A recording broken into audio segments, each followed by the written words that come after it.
Let's go live to Iowa. The vote is in. Former President Donald Trump took a commanding and historic lead in the Iowa caucuses. It's thought that he's going to have won by the largest margin ever against a rival in that state. Ron DeSantis projected to win the Iowa Silver, coming in at second place, and Nikki Haley a few points behind. Joining me now is the Australian's Washington correspondent, Adam Creighton. Adam, thank you so much for staying up for us. Local time in Iowa, 3 a.m. So, well, you've either got up early for the next day or you've stayed up, but thank you. Now, what does this result tell us about how Republican voters are viewing Donald Trump despite all of the civil and criminal cases stacking up against him? Yeah, well, it just shows you that they've paid no attention to the mainstream media. They've ignored all the endorsements from various congressmen and governors of the other candidates, and they've done their own thing. They clearly don't care about all the indictments, the 91 criminal charges that you mentioned. His support's just been extraordinarily resilient the whole time. It's grown throughout the and this is a ringing endorsement. He's done better than the polls. He got 51%. I think most polls had him at about 48. Neither of the main challengers would be very happy with this result. I mean, they're basically neck and neck at 20% each.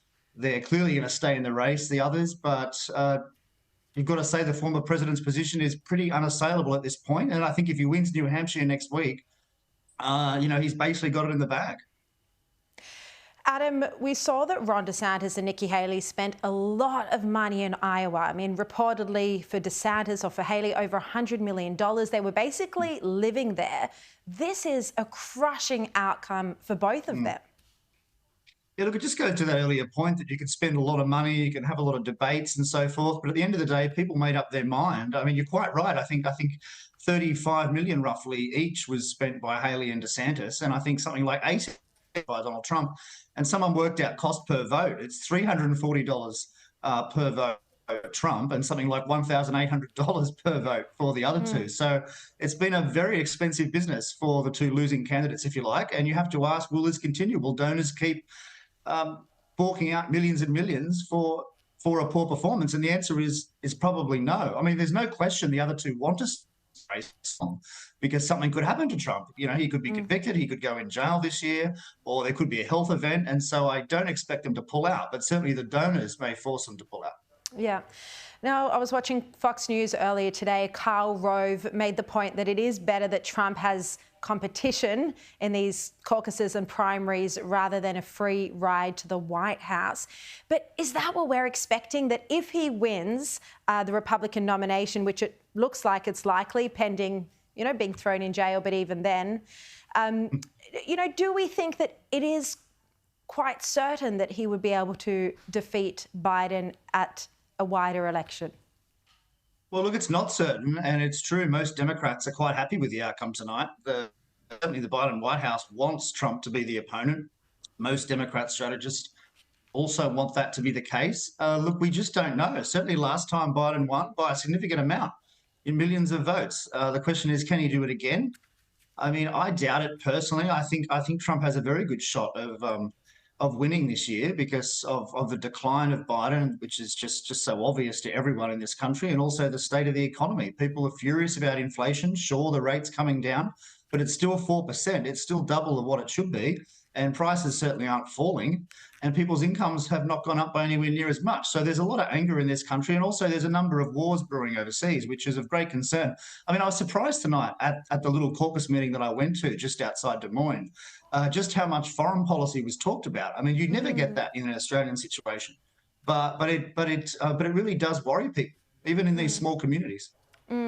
People are becoming increasingly isolationist, and they don't want America, at least a section of the Republican movement, don't want America to be involved in foreign wars. I find that quite concerning because we need the United States to be the leader of the free world and not to, back away from playing a leadership role in places like the Middle East in supporting Israel just because of domestic politics.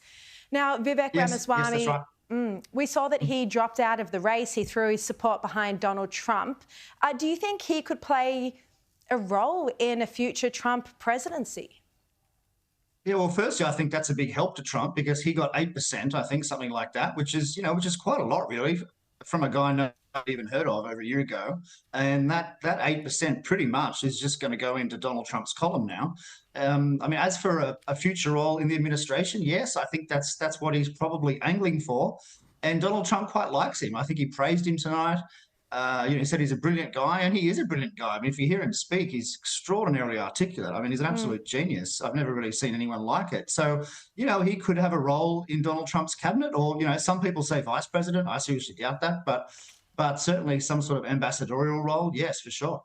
Now, just on another topic, Adam, a senior advisor to the Albanese government, or to Immigration Minister Andrew Giles, was spotted at a Nikki Haley rally in Iowa, alongside also the Chief of Staff for Andrew Giles. They were posing with someone from Nikki Haley's office. The staffer was wearing a pin supporting Nikki Haley. You can see him on the screen there with Nikki Haley. Look, the photograph was deleted. We wouldn't think that would be a problem. I mean, we support freedom of expression, we support political freedom, but if you're in the Albanese government, supporting the Republican Party has gone down like a lead balloon. I mean, surely they can't fire these people just for supporting their political opponents in the United States.